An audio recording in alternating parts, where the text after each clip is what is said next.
the View. Every angle on you, from the sweat on your face to the roar in the blue. Welcome to the View. Every second rings true. Sit back, lean in, yeah, yeah. Enjoy the view. Good afternoon, everyone, and welcome live to Croke Park Studios for the latest episode of The View, as always, brought to you by our friends at Allianz. Now, it's a beautiful bank holiday Monday here in Dublin. Thank you all for tuning in and taking time out. I hope you had a lovely Easter weekend and there's not too much of a chocolate hangover, unlike some of our distinguished guests in studio with me today. Joining us to discuss all the action from the weekend, we will have Clare's Podge Collins. He's joining us online. In studio, we have in the red corner, on Cadogan. In the green corner, it's Limerick's Séamus Flanagan. And neutral, like Luxembourg, and it's All-Ireland winning captain from Galway, David Burke. Well, after 2 months of Allianz Hurling League action, it came to a conclusion yesterday in a sunny, rainy, warm, cold, windy Gaelic grounds. And in Division 1B, it was Brian Lohan's Banner men who continued their 100% record with a convincing victory over the Dubs. And in Division 1A, it was Limerick. These teams, a lot of talk that they're going to take on each other 5 times this year. Well, it's 2-0 to John Kiley's men. Cian Lynch collecting the cup with a convincing victory for Limerick. 6 points they ran out over Cork. Well, lads, that's probably the one place to start. The marquee game. And the victors go the spoils. Séamus, we'll bring you in first. Tough year for Limerick last year. Bad finish outside. Famously, that upset defeat to Dublin. Over the last couple of weeks, they've really flexed their muscles. Are we seeing Limerick getting back to their best after that victory yesterday? Yeah, I think there's definitely signs of Limerick getting back to their best. I think a lot of players, you know, maybe this league was maybe tipped as the Limerick Youth League, and that's what maybe got them to the line. And I just think it's maybe signs of the team that they are, that it was the experience that actually got them over the line yesterday. I thought Gerard Hegarty and Aaron Gillane looked back to their best. You know, I thought Adam English was powerful from midfield, and yeah, maybe it has the feel and the signs that this Limerick team are heading in the right trajectory, the right direction. I suppose I was surprised with the way that Cork went about the game yesterday. I thought it was maybe a little bit lacklustre, but again, you know, like what you said, Paddy, maybe potentially 5 times this season and Limerick 2-0. So I think Ben O'Connor won't be fazed by that in any sense, but I think it's maybe back to the drawing board for Cork a little bit, because it's a quick turnaround to come first on the championship. Cads, be careful what you say here. Are Limerick the best team in the country at the minute? Yeah, absolutely. I'm going to drive the Limerick hype train now from here on to championship, like everyone did to Cork last year. But based off yesterday, and to, I suppose, reiterate what Séamus has said, they're definitely back to their best. There seems to be a confidence about them. Obviously, Caroline Curd is back in the fold, and I suppose they wanted to lay down a marker yesterday, especially at home. You know, I think Diarmaid Byrnes epitomised the overall Limerick performance. Will O'Donnell, the same. I thought they were powerful in their half-back line, and they had leaders in every line, and I suppose from the start, really, they were deserved victors. David, you were here on Good Friday, the Limerick fan club, along with Noel Connors and Séamus Hickey. You expected a Limerick victory. They produced yesterday. Was there anything surprising, just focusing on the Limerick side of things, that they did differently, or was it they ticked every box you expected them to? Yeah, I think so. Like they've been on an upward trajectory since I suppose that early loss to Waterford, and I think they've tweaked things in certain games, but they've got their ability to control the game is just frightening. Like, you know, at key times, even the second half against the Breeze, they'd even slowed the tempo down a little bit, but still got good ball up top. Nothing stood out that they're doing anything new. Like, they're conceding very little goal chances. Only 3 in the league up till yesterday, and like same again yesterday. Like, they're so good at defending and getting back to the D. And we were talking about it Friday about that Cork half-forward line on them, and I think Limerick definitely came out on top yesterday. Like, there was, gave them no chance to get the running game going. Strangled Cork made a few little mistakes, but ultimately, you know, that middle third, they won the collisions, won the breaking ball at puckouts, and that's what gave them the win. Podge is joining us online. Podge, I'll bring you all the way back to a dreary January, your first appearance on The View. From a Clare perspective, you were worried that Limerick were going to get back to their best this season. 2 months later, they're the league champions. Are you still worried from a Clare perspective? Yeah, definitely. They're the most dominant team in Ireland by a long, long way. what they have, it's nearly reminds me of Kilkenny around the noughties. They've ball winners everywhere. Hegarty, O'Neill win ball overhead, half backline win ball overhead. Like Patrick Collins yesterday just avoided Kyle Hayes' side of the field with his puck outs. Will O'Donnell, who was organising it, he had the lads on a string either side of him. Their structure was just unbelievable, the way they set up for the puck outs. They're so strong. Kyle Hayes will drop back in then kind of nearly as a sweeper when it goes down the other side. And they're just so well set up. It was impressive. And then on the other side, Cork half back line were trying to man mark, and the Limerick half forward line were running them all over the place. It was a real insight into what we're going to look at for the championship, and they just seem unbelievably organised, unbelievably structured, all know what they're doing, all know their jobs, and then their main men are stepping up and producing performances. Like, the only thing you take away from yesterday is Aidan O'Connor missed 4 frees. So will they look more at Diarmaid Byrnes anything past the 65 because he took a few tough ones, and like as a free taker you want to keep nailing them? That was the only thing that I take away from it. Like, everything else was kind of a few small errors, but it was complete domination. Yeah, you mentioned it, lads. Lots of new faces in John Kiley's setup, but it was one of the stalwarts yesterday who was one of the stars of the show. Close friend of yours, Séamus. Let's talk Aaron Gillane. Back to his very best. Last All-Star was 2023, but he's a man in form at the minute. He is, and do you know what? I think it's funny that back to Podge's point that, you know, he was taken off the freeze earlier on, but like you can see here in some of those clips, you know, where he's positioning himself. You know, he's so far from goal, but I think takes on a score here. And if you look at a couple more that are coming up later on, it's that unknown for a defender not to know where exactly he's going to be. You know, he's getting it here now, and it's taken on his man, and he's slipping inside, and it's that goal opportunity. So, you know, as a defender, you don't know whether you're going to push him or you're going to sit off him as well. And he's just having, you know, it was a game of games. It was him back to his best, and I think that he probably plays his best hurling when he's that lone forward inside there. Like, I thought this touch was just outrageous completely. He knows exactly what he's doing there. Slip Sean O'Donnell. Any other player here is popping that ball over the bar, but just I think maybe that mindset that he's in at the moment, where maybe I think he might need to in his head maybe think he needs to prove himself and, you know, what he's done. Yeah. And I think, you know, it probably ties back to that point that he's probably trying to maybe cement his place, and again over his shoulder. But you look at the next one following up here again, it's taking on a man, it's slipping on the inside, and I think, you know, he's in that mind frame himself that he has something to prove. And I think that the Limerick full back and half back and midfield were just feeding him ball yesterday, and everything that went in I think stuck, and everything that went in there was scored, and he's in awesome form at the moment, really and truly awesome form. Podge, you're an inside forward yourself. You'd be proud of that movement. He just seems like such a live wire. You don't know right, left, where he's going to go. How impressed were you yesterday? Yeah, Séamus hit the nail on the head. He like, you think as a defender, right, after watching him on the outside loop and he's left, it's so dangerous, and then as soon as he sees the defender take that step, he cuts him inside. But one thing that kind of frustrated me yesterday was Kieran Joyce is their best defender, and he picked up Bull O'Brien, and like, Shane is phenomenal, but Aaron was just so on fire yesterday. Why they didn't put him back on it?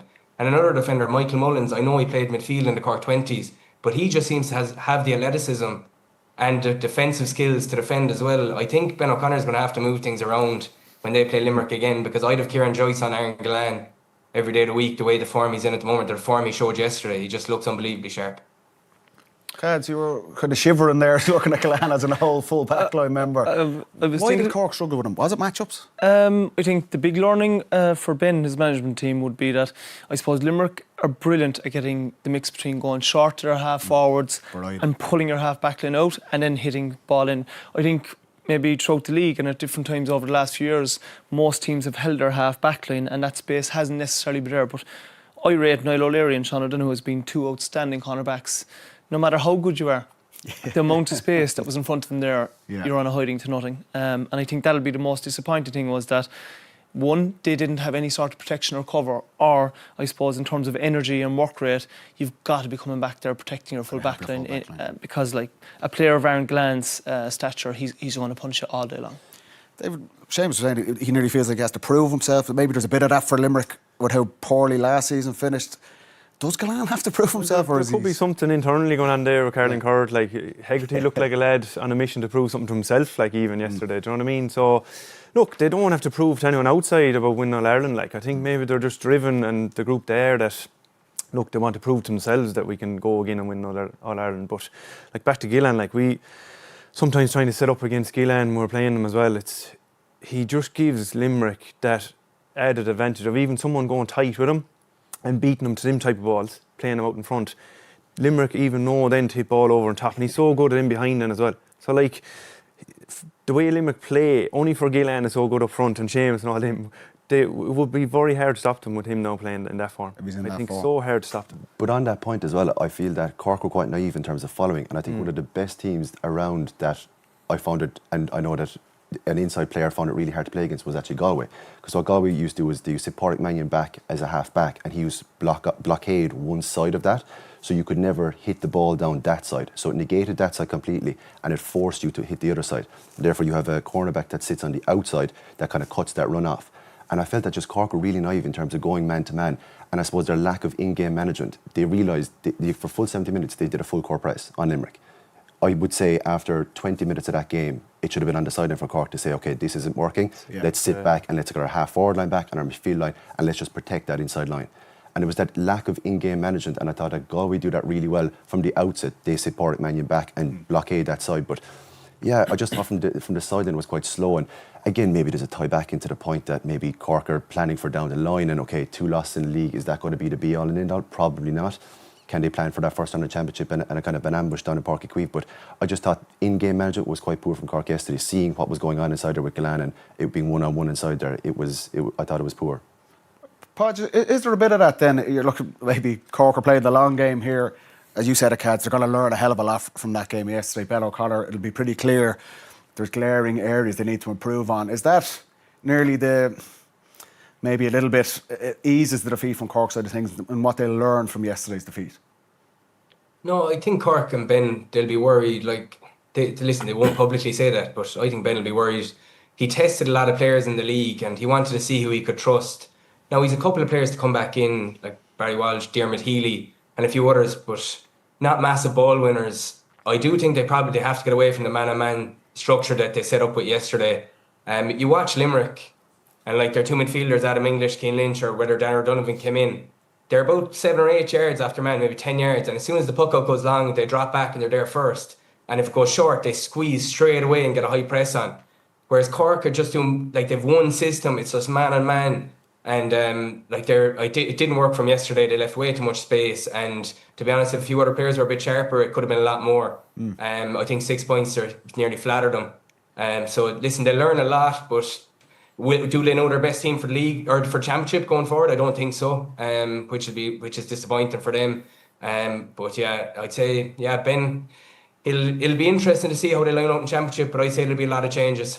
Really? Okay, Cads, we're talking about puck-outs there, the half-forward line in particular. The contrast yesterday was evident. The Limerick half-forward line, as Podge was alluding to there, they were dominant on the puck-outs. Yeah, we're going to see these clips here, I suppose. What's really impressive looking from behind the goal is the movement of Limerick's half-forward line. You can see that switch from Colin O'Neill from one wing to the other. And again, they had constant movement. I think what Limerick did really, really well was you can see that the likes of Hegarty, Colin O'Neill come very, very deep. And again, it frees up that pockets of space for the likes of Hegarty run to Hurling.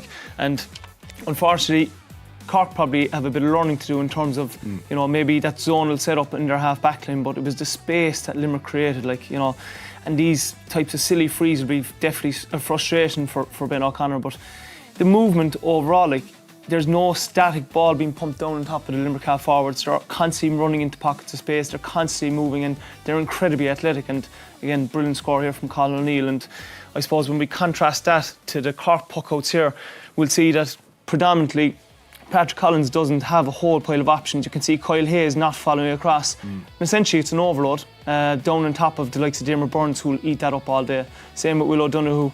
Again, being able to plant your feet like that and put it over in what's supposed to be the congested middle third. Again, very similar again, overload. And you can see, going back to Podge's point, Kyle Hayes sitting there just under 45. Even if Limerick win the ball back, you've Kyle Hayes an option out the back. But again, it's that creation. The movement-wise, I think Ben will be disappointed, as will Pat Collins with his half-forward line in terms of creating that space. Yeah, Podge, just sticking on Limerick, of course, we will get into more detail on Cork. Limerick with the victory, very positive, obviously, over the last couple of weeks. We head into the Munster Championship just around the corner, a couple of weeks away. These teams will meet again, obviously, next month. What do Limerick need to improve on? Is there anything John Kiley's going to be looking at over the last month or so, or is it just more of the same? Keep doing what you're doing, guys. It is more of the same. Like I said, the only thing I picked out yesterday was maybe they'll have Diarmuid Burns hitting frees from a bit further back and kind of ease that load in Aidan O'Connor and give him everything from the 65 up, particularly against the wind, because you want your free taker confident. You don't want him. The first free he missed was a very tough free. So that's like trying to find stuff yesterday that Limerick can improve on. Like, that's the only thing that I kind of picked out. They were very impressive. Now, I would say when Tommy O'Connell came off, Michael Mullins came off, I thought a lot of the physical contact went out of the Cork side. And like a lot of key players for Cork didn't perform as well. Like Shane Barrett didn't perform, Alan Connolly didn't perform. And I mentioned a few players earlier that have to come back into it. So like, it's not going to be the same in a few weeks' time. It's going to be a different prospect, and Limerick know that as well, and they'll keep kind of, they're not going to be like, oh yeah, we are the best team in Ireland and we're just going to win the All-Ireland. That's it. That's not how it works. As we've seen the last number of years, the favourite don't always win. Like Dublin beating Limerick last year.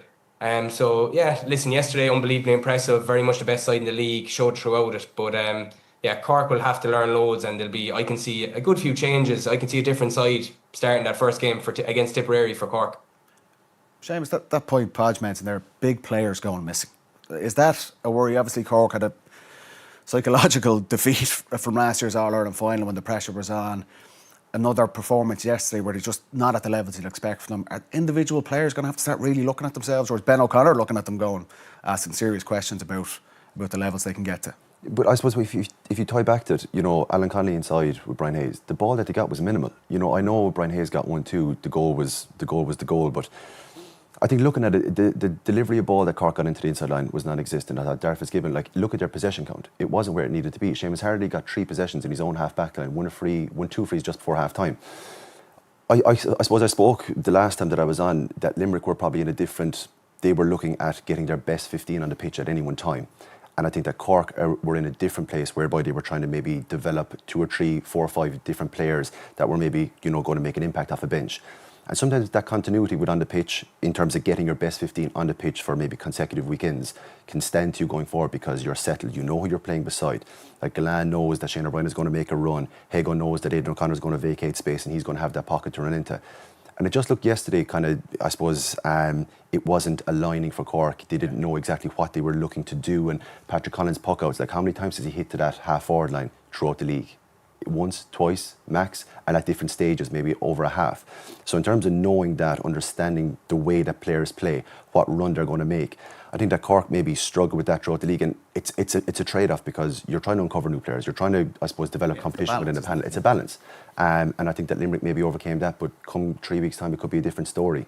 David, as the rational neutral here today, you don't think it's all doom and gloom for Cork or for Ben O'Connor? There has been some positives. Yeah, definitely. Look, they'll look back in the game and if every player can say, look, we can improve my performance by a little bit, like the smallest things, and the lads I know here will make massive differences on the field of play. So I think Joyce, the question mark was full back. Darrell Leary saying is injured now with a hamstring, so I was quite impressed with him in the league, and he's going to be out for the first game, so it looks like Joyce is definitely going to start back there.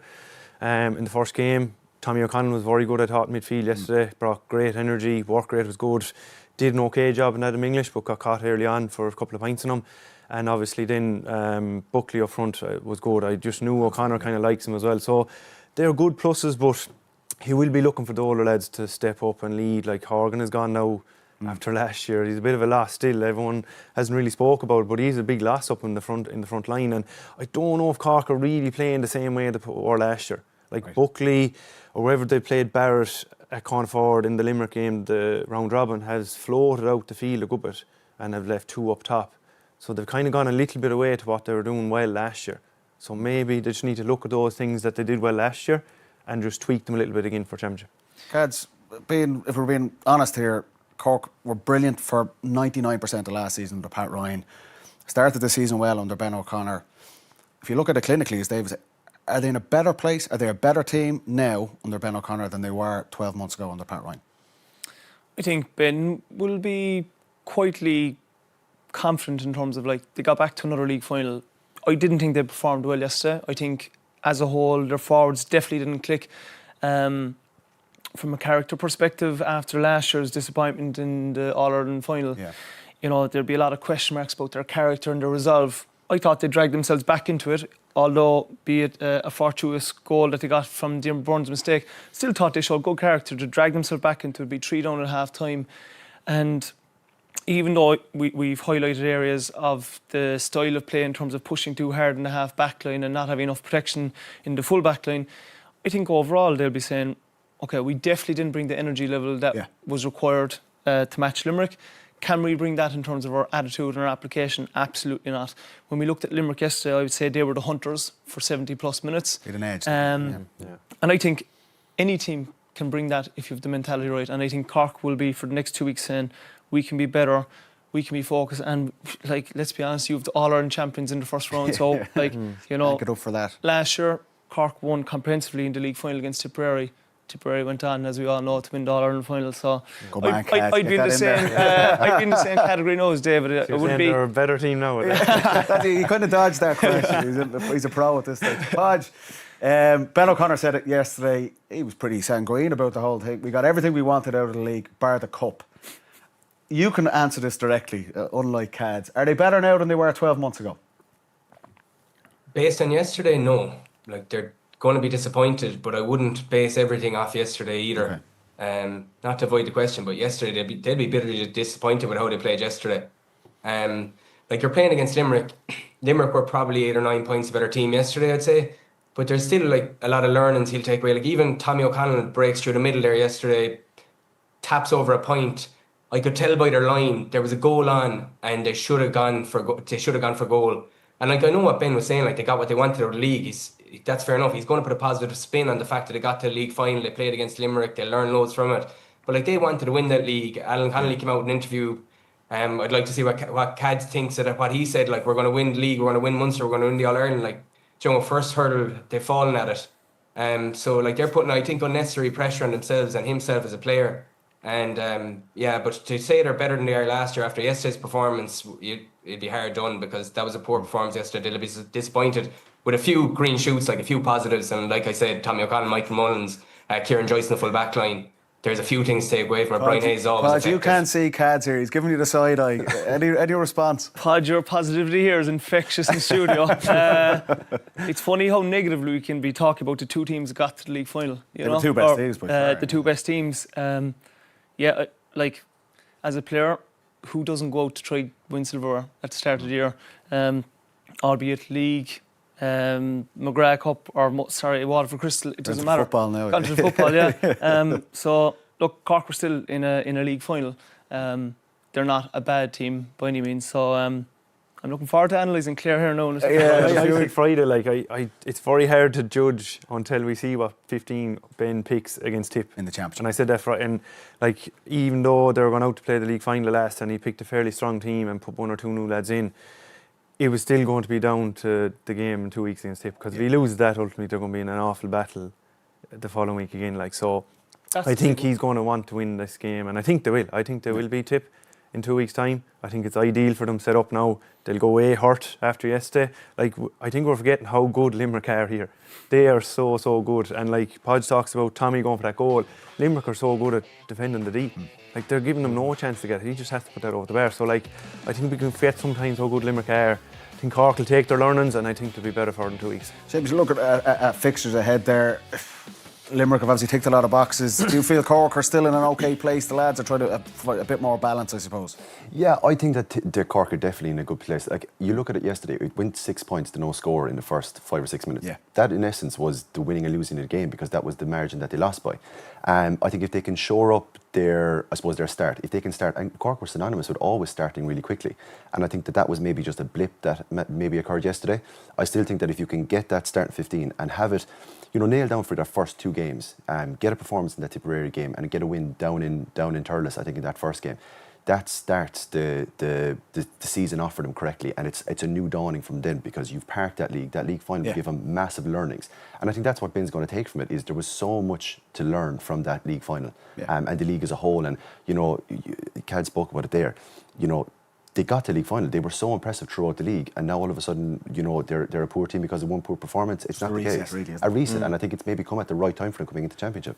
David, you were here 2 weeks for the championship launch, and one of our favourite guests, Bubbles O'Dwyer. You've blocked his number, Cat. Maybe tongue in cheek, maybe serious. He felt Cork would not be one of the 3 teams to get out of the Munster Hurling Championship. If we go around the room, Podge, we'll bring you on this as well. Big call, yeah. I was going with Limerick, Cork and Clare, because I felt the Clare tip game was going to be a big The one. All-Ireland champions are Now I've friendly with a few tip lads, they won't like me for that. But look, I don't know, Ronan Maher's not fully fit. I know he'll have training there under his belt. Darren McCarthy, I don't know, did he pick up a shoulder injury? Like, they relied a lot on Jake Morris. Like, he's still going to have to shift a lot of the heavy lift in the half-forward line. Have they found anyone there? I don't think they have. So, I don't know. Look, they've gone away. They've been really quiet. So, I could come back to eat me words. But anyway, we'll see. Cads, are Cork all right to get out of Munster, surely? Cork will get out of Munster, yeah. Who's the other two? Going to have a go back at Bubbles? You must get him on the phone there, lads. I think Limerick will get out, and I think Tipperary will get out. James? I'm the same. Limerick, Cork and Tip. Podge, after Clare's 100% record in 1B. Another man going for Clare here. Are your boys getting out of Munster? Yeah, like I said last week, I think we will, but it's with the caveat that we need our best 15 on the field. And what's worrying yesterday is you're down Adam Hogan, Davy Mack, Tony Kelly, and then Shane O'Donnell, Davy Fitz go off at half time, and Rogers goes off with an ankle injury. Now, if we're down 2 of that 6, or 4 or 3 of that 6, I'd be worried about us getting out. But I'm hoping that we get our best 15 on the field, and if we do, I definitely back us to get out of Munster if we get everyone on the field. Who's going to drop out if the banner gets through? I don't know. I do like Limerick. Limerick are going to get come out. on. Then, if Waterford come to Clare and they get a result against Clare in the first game, if we're down, I think if we have a full deck, we should win that game. It's going to be tight. If Waterford get a result there, they're going to be right in the mix as well. And I know no one's talking about them. They're the only team to beat Limerick this year, and they're kind of sitting in the long grass, I suppose, for the last number of weeks preparing for championship. It's just such a competitive championship. It's a lottery, and listen, I'll guess and I'll say Limerick, Cork and Clare, and I'm being very harsh on Tip here because I know how good they are, and Jake Morris is really leading the line there. He's really stood up the last 18 months. He's been phenomenal. But that's if we get Clare's best 15 in the field, that's what I think will happen. Right. Well, look, we'll move on to Division 1B. We've plenty of time to talk about Cork and Limerick. They will face each other again next month. It was the banner men, Brian Lohan's men, 100% record in Division 1B. Probably hard to get a really accurate read on where they're at, but they proved too strong for Dublin again, like on the opening weekend of the Allianz Leagues. Podge, you're a happy man leaving yesterday, or maybe that second half comeback from the Dubs. Any fear, or it's been a good couple of months for Brian Lohan? Yeah, it's been a fine couple of months for Brian. I think what Brian wanted to find is a couple of players he could trust in the league. I think he's found a few, like Shane Meehan really stepped up yesterday. He was brilliant. Niall O'Farrell looked very good yesterday. I don't know, will he be the 6? But he looked well able to compete at that level. He's a brilliant athlete, and he's a new find for Clare. Ryan Taylor looked good, a lot of positives. Like, the main thing that I took out of yesterday was our injuries, Paddy. Like, that's really the worrying thing. Like, Mark Rogers got off an ankle injury. I hope Shane O'Donnell's is nothing, like I hope that's something small, because he looked incredibly sharp. And the result, winning a 1B, listen, it's not something that the lads will be overly worried about. It's Munster Championship, like they're not going to reflect on this year if we don't get out of Munster and be like, at least we won a 1B. It's kind of job done, 7 out of 7, that's it. Really kind of professional, just get the job done, get on to the next one, prepare now for 2 weeks' time. Well, you said it, Podge. There was no Tony Kelly yesterday, but one of the other Clare superstars was back for his first start of the season. Shane O'Donnell doesn't really miss a beat, lads, does he?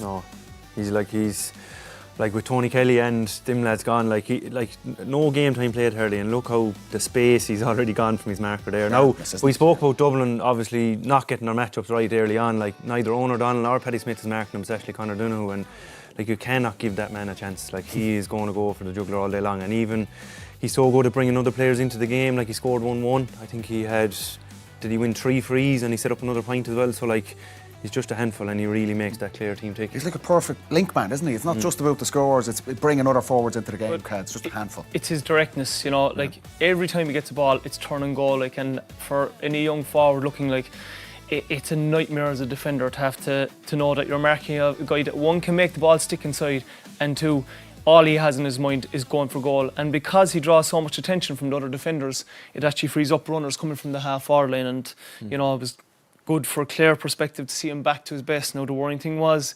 came off half time, similar to what Podge is after saying. Rogers came off with an ankle. He didn't look like he was limping too badly in terms of having an ankle. I wonder would it be a soft tissue injury maybe, but if it is, he could be under pressure for 2-3 weeks time. And the nature of the championship as well, there's no break so here. tight. Even a traditional hamstring strain, he could miss 2 championship matches there.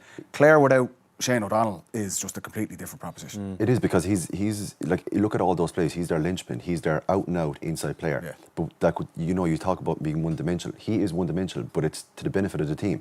It's just constant. He gets the ball, and the way he can swing on a sixpence, it's such a tight pivot. Like any other player, you look at Gillane's maybe ones, he does it too, where he can sidestep left and he's gone right, but it's all within the space. Like you talk about turning a fella in a phone box, that's exactly what he can do. And it's for goal all the time. And then you think that you have him, and then there's a corner forward. He's a dream to play with, because you know if you run a line beside him, it's a pop pass out. And I think Takes Rogers, the right option, doesn't it? all the time. And like Roger spoke about it during the week. He spoke about just if you make that run, you're getting that ball, and it's the right man, the right position. But he's key to that for Clare. Even when he's not on the ball, he's organising the Clare forwards. Like the 2024 Ireland against Cork, when Cork got a great start, I felt O'Donnell basically dragged them back into that game. Just on opposition puck out, organising, and then obviously creating a goal for Aidan McCarthy. Like, so he just gives Clare so much more than just winning ball and laying it off. He's organising the forwards. His work rate's so good, and he's just bringing so many other players into the game as well. Can you share what Podge said? If this is the big if Clare have if Tony Kelly, Davy Mack is back, Shane O'Donnell is okay, they'll have a big say in the Munster Championship, surely, if they get those 15 guys on the pitch. Paddy, the Munster Championship is a minefield. It is in reality, you know. When you're picking 3 teams, you're picking it purely based off maybe... He's got to go with Cork now. I know, you could knock Clare out of the Munster Championship if you want. It's a minefield. I said previously that I think that Waterford actually will have a say in the championship. I think Waterford and Mulch Park are incredibly tricky assignment for anyone, and you know, Clare v Waterford, that's going to be an absolute cracker on the 19th, and then Clare Limerick then the 3rd of May.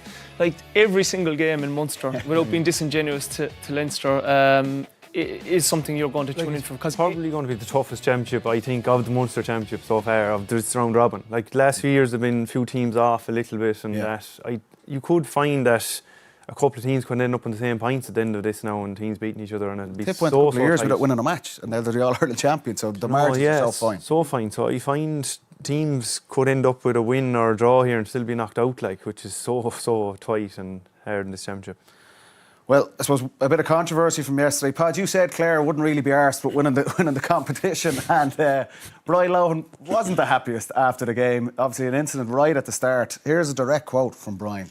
Again, Clare penalised for a black card.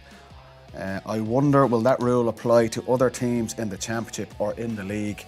We'll see. ... What did we make of this, lads? Obviously, Dublin get a goal from it. The foul on Hego, a bit of a handful. Podge, your thoughts? Yeah, He has a point. listen, Rory had a swipe. He was probably fouled. Well, I'd say it's Cleary that's actually fouling him. But listen, it's a swipe. It's a dangerous enough swipe. I can see why the ref gave it. Like, it's just kind of what annoys me about the rule is that the amount of times we see lads further out the field making that kind of, like we saw it yesterday. Was it I think it was Paddy Smith pulls down, was it Rogers or O'Donnell around the 45 when Clare turned him over, and it was a clear goal chance. And the ball's put over the bar. And I think, like, that's probably just... I saw the Clare line, like, in the lads in the subs, and you know there's a goal coming in that situation. The defenders know there's a goal coming. They're like, right, foul here, pull down. And that cynical foul, which has been stamped out in football, just isn't being stamped out in hurling. They're like, oh, the distance is X and Y and whatever, and trying to figure it out that way. If a defender makes no attempt to play the ball and goes to pull down the man, it should nearly just be a penalty. I'm not sure about the black card. I don't like the black card rule in hurling the way it currently operates. But yeah, if you're pulling down lads to stop a goal chance, it should just be a penalty and let them have the goal chance. And if it's a yellow or red, whatever the ref deems. On the puck outs then specifically yesterday, Podge, you had a couple of clips. Clare's approach yesterday kind of flummoxed Dublin and was a big platform in terms of getting that victory. Yeah, like they dropped off them and let Dublin have it, and Dublin really struggled to build that play, and they'd made a lot of mistakes and there was a lot of balls turned over. And like on the other side of that, then you end up with like the likes of Shane Meehan, the likes of Shane O'Donnell, the likes of Rogers back out the field, and probably not where you'd like, but they were just giving the ball to the Dublin lads, and Dublin lads were turning it over.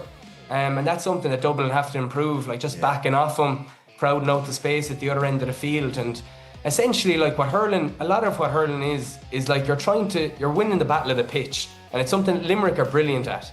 Like Aaron Gillane and Shane O'Brien have like 65 yards of space, or Séamus playing, they had loads of space. And Clare are just trying to do this with Dublin. They're letting them have the ball deep, we're dropping out, congesting that area of the field at the other side and winning possession.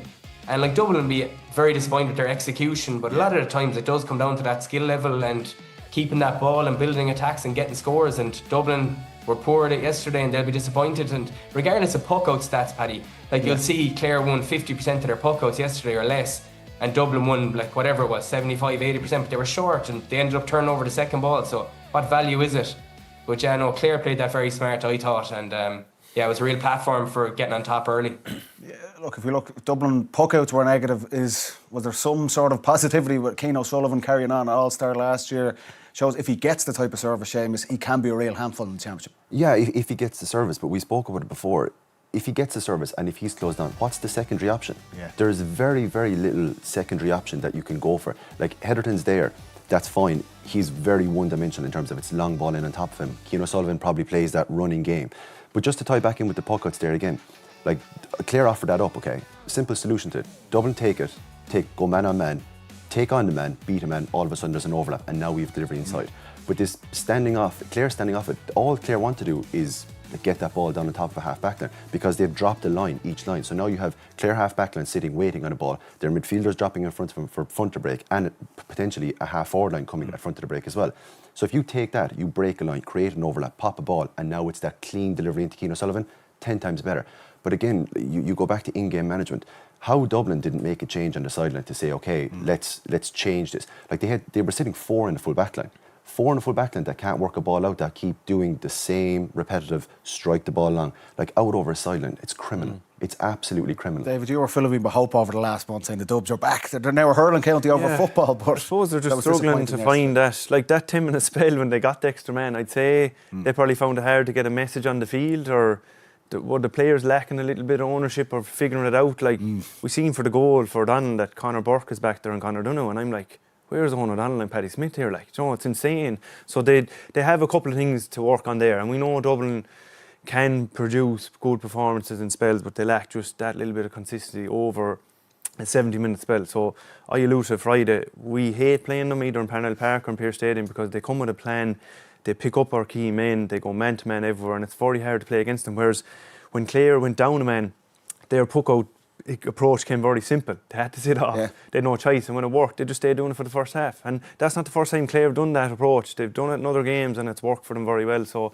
they've been used to doing it. Is Liam Rush's return and Donald Burke coming back in, is that enough to propel Dublin? Like, there's a lot of talk. I think Donald Burke was a big loss. Right, I was disappointed with him being out. Obviously, I don't know if he's picked up an injury or not. I haven't heard anything. So he, like, just from free taking, they missed a couple of frees in the first half. And we spoke about it as well before, when you're not going that well like they weren't in the first half, they missed 1 or 2, albeit difficult frees, but Donald Burke's going to score them all day just to keep them in touch.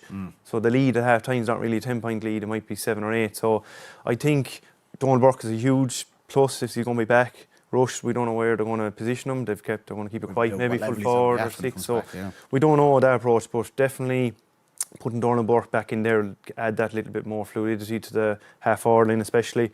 But to have a few talented players on the field. Conor Dunno's a good player, Conor Burke, he is. Like, these lads can win games as well on their own when they're given the chance. So I just think it's coming down to maybe belief when they do come up against them teams, and like doing the Limerick one last year has given them that. So that performance yesterday, they'll be wondering where it came out of, like, you know. Cads, like, Munster champions are going to be very competitive. Leinster, we're thinking Kilkenny are coming back. What is the ceiling for this Dublin team? If a big if, all these guys are back and they're fit and they're playing well, what can they do? I suppose similar to the Cork performance, I thought Dublin were actually quite good throughout the league campaign. They have definitely progressed under Neil O'Callaghan. I suppose it's probably getting an understanding of how they're actually going to play. Like, we could see there was a lot of ball received in the full back line, but it was laboured, it was static. When we talk about Dublin hurling, I think of athleticism, power, pace.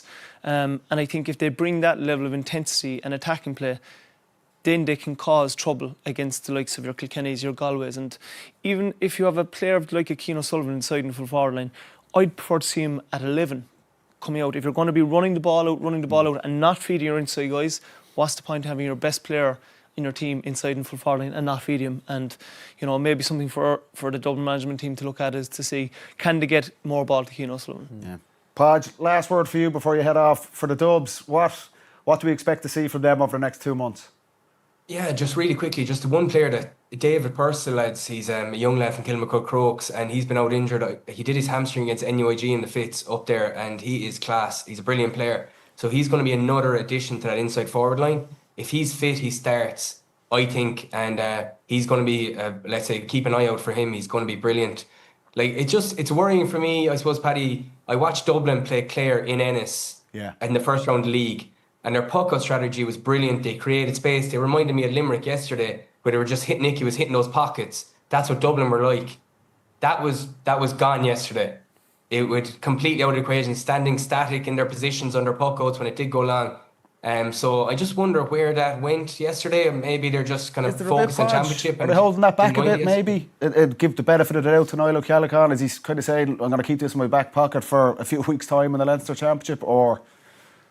Yeah, possibly so, because like that aggression that Dublin brought to Ennis for the first round, I didn't really see it there yesterday. So, and championship is the be all and end all. It is, like, that's what you're judged on. So listen, like same for Cork yesterday, this will be forgotten about very quickly if they have a good start to the Munster Championship.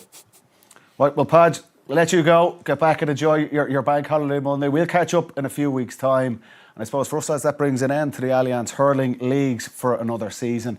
But the Championship is just around the corner. We will kick off the action this weekend with the Football Championship and, of course, a full schedule of GAA Plus games. We're delighted to have you along for the ride, to live it with us. Coming out to these amazing grounds. But kicks it to the left-hand side and wide. And there goes the final whistle. You're probably tired towards the end. I'm tired myself. First thing you need to do is allow for the breeze. Put an anchor on Richie fast, will you? Hooter's gone to win it. They've been dethroned in Portlaoise. Enough wires hanging out of me to be a snitch in a cartel. He's done it yet again. John McGrath is a goal-scoring machine. Lovely lad here. Michael's off the coffee for Lent. Brian Howard, what a goal! When the weather's like this, there's no better sport in the world. You're welcome to New York. I'd love to have some of them players in our team. Each side is gone.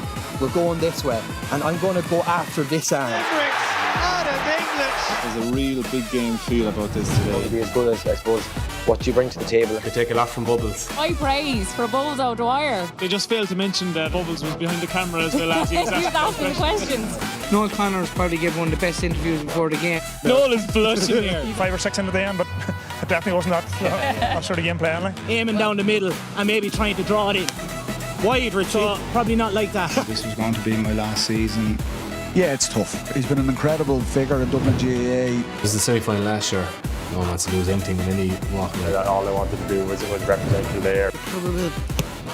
Oh, he's back! He's back. Yes, get that on camera.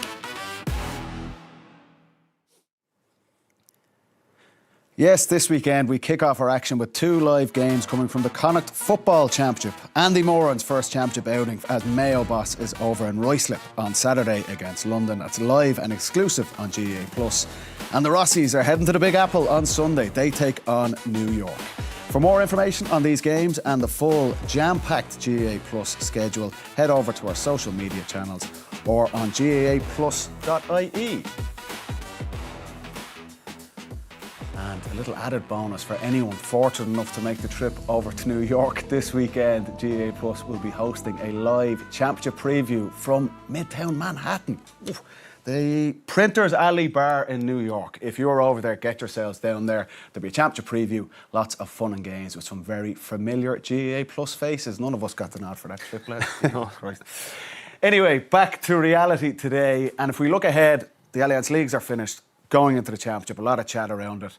If we were to break down on the record, who's going to win the Leinster Championship? Who's going to win the Munster Championship? And who is our tip for Liam McCarthy in 3 months' time?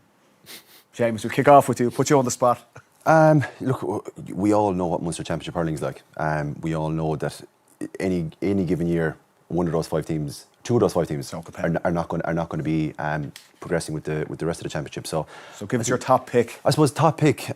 Look, I can't look beyond Limerick. I suppose coming out of Munster and probably looking for a Munster title. You know, I saw yesterday, and I think like a couple of players alluded to throughout the week, when there's silverware up for grabs, you have to go all for it. And I think there's another Munster title in this, and it gives you that route. You know, it guarantees you a semi-final, gives you that little bit of a break. And I know from playing the last couple of years, that's a really nice route because it gives you less games and you get to focus a little bit more and you see who you're playing, play before you, and you get to do a small bit of analysis on them. And that little bit of a break, especially for this Limerick team now, you know, another year older. Schedule, it gives you that time. Exactly, it gives you Limerick and Munster.